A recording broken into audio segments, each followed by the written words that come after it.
Bobby here, and thanks for watching Sunday Morning with the Preaching Atheist. As always, I appreciate you taking the time to listen to what I have to say.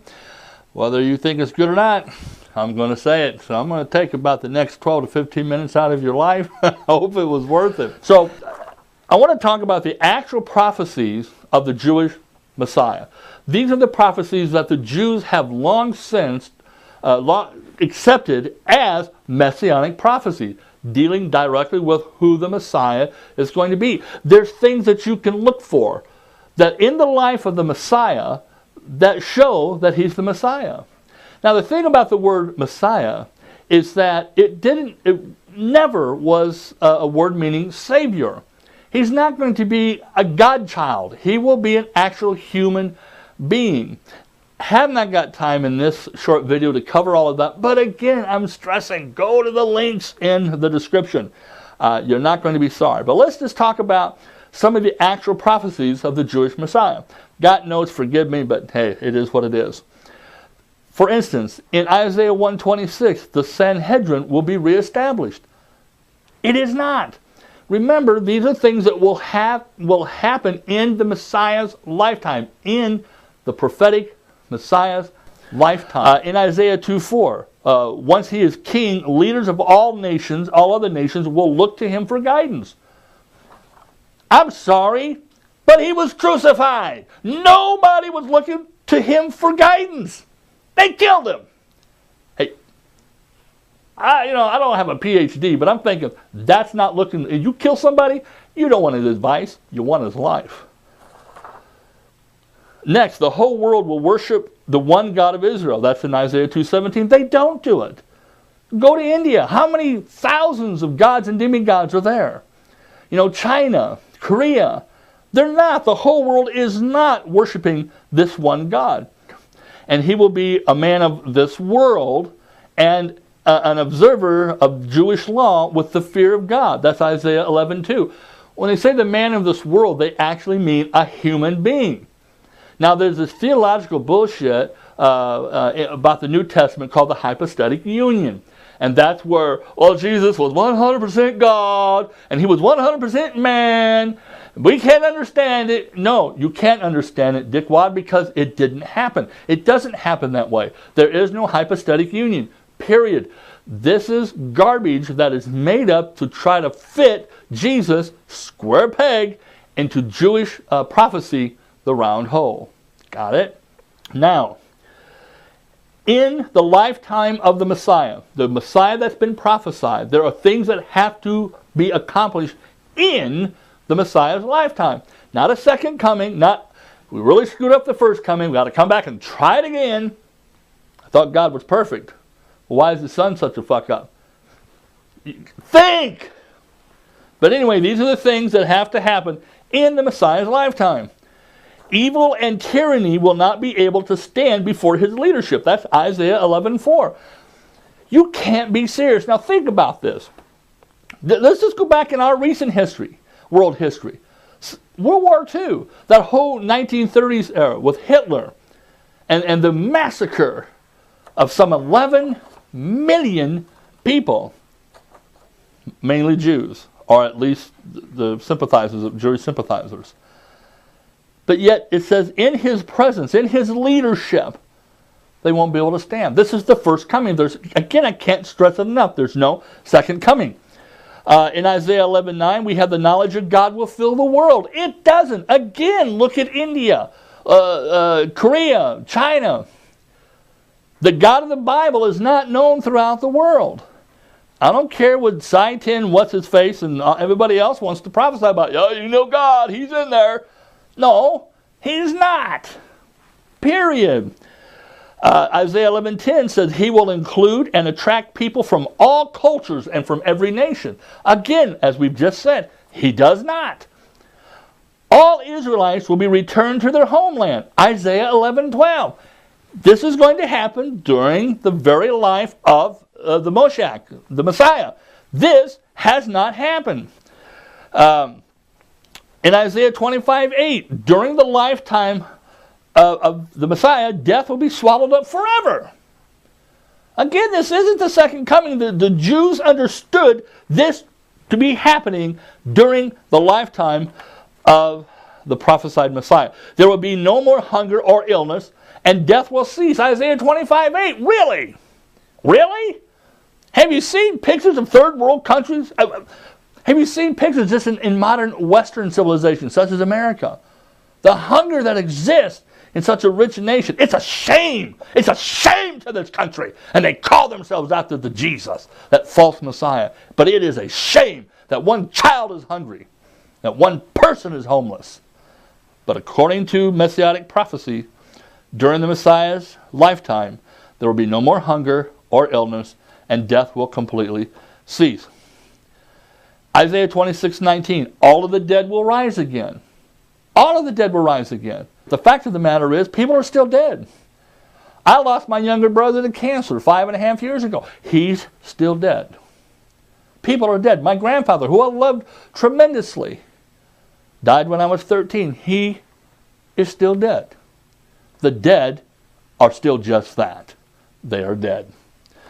The Jewish people will experience eternal joy and gladness. Isaiah 51:11. Are you kidding me? Let's go back to the Holocaust. Even today, you know, the threat that surrounds that country, it's very real to them. They're not exactly the most ecstatic people right now.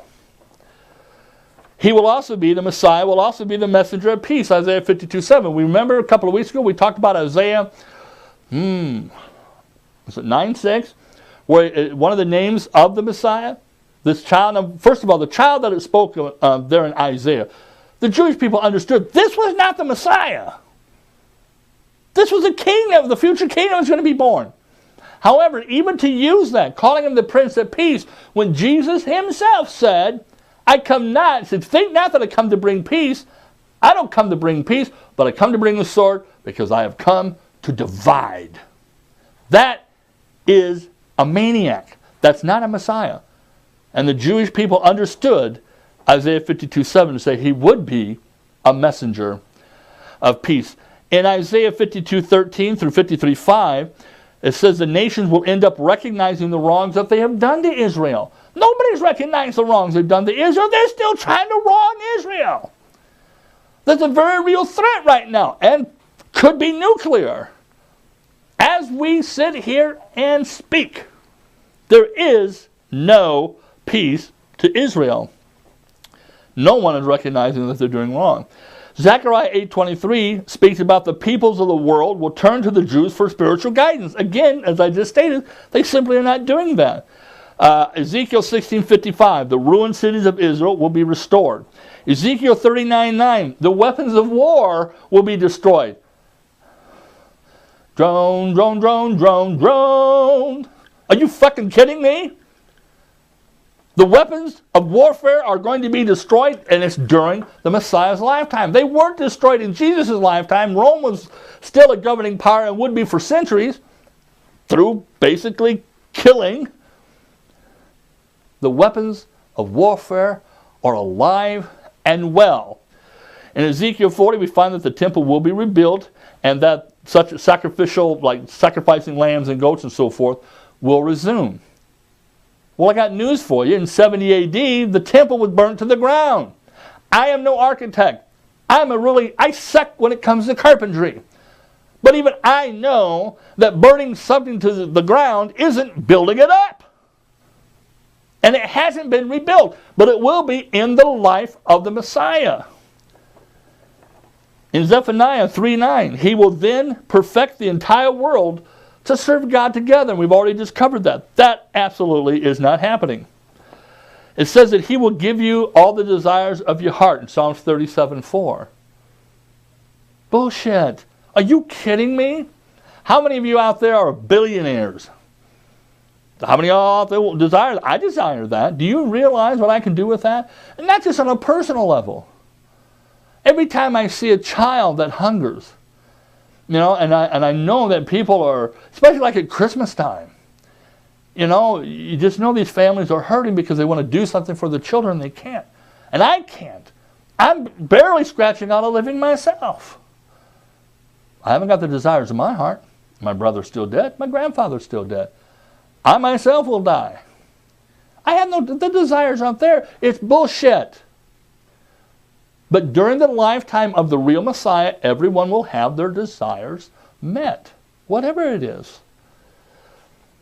It says here in Isaiah 51:3, Amos 9:13 through 15, Ezekiel 36, verses 29 through 30, and Isaiah 11:6 through 9, that he will take the barren land and make it abundant and fruitful. There are still deserts over there, you know, whether they are finding oil or not.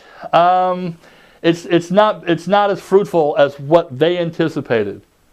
So as far as Christian prophecies are concerned, there's only one thing. That was bullshit. Absolutely bullshit. Plain and simple. Christians like to argue. Well, you know, there are some historical facts, you see. Historical facts. First of all, they're very few. But it's immaterial if there's historical fact. There are historical novels. One of my favorite historical novels is the trilogy by John G. Lake from many, many years ago, the North and South trilogy. The backdrop is the Civil War. It happened. It's history. But the characters are fictional. Even though some of the characters that are written into the novel, you know, are Robert E. Lee and so forth, Sherman, are very real historical characters. It's to build the believism of the story. Science is what is real. We know how things work, or at least we got a good handle on it. Myth and pretense and superstition, it worked back then. It doesn't belong in a modern society. We know how things work, and when we work within the framework of which we understand, we tend to be much happier, and that's when peace does prevail. The true Messiah is on its way, but it's called science.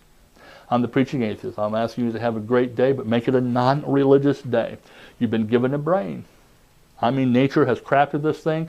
You have the ability, unlike every other animal in the kingdom, or almost every other, you can think logically and reasonably and be critical in assessing the information that comes to you. But damn, you got to learn to think. Also, before I leave you, I want to say that it'll probably be a few weeks before I get the next video up. I have fallen terribly behind in my studies for my certification exams and a few other personal things that are going on.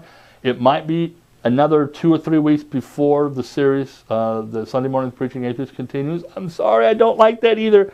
I really enjoy these, but I've got to get caught up or it may not go well. So right now we're okay, but so I'm going to be out of your hair for a couple of weeks, but I'll be back in there mussing it up as best I can. So anyway, I will catch you around. Cheers. Rum day. Rum, rum, rum.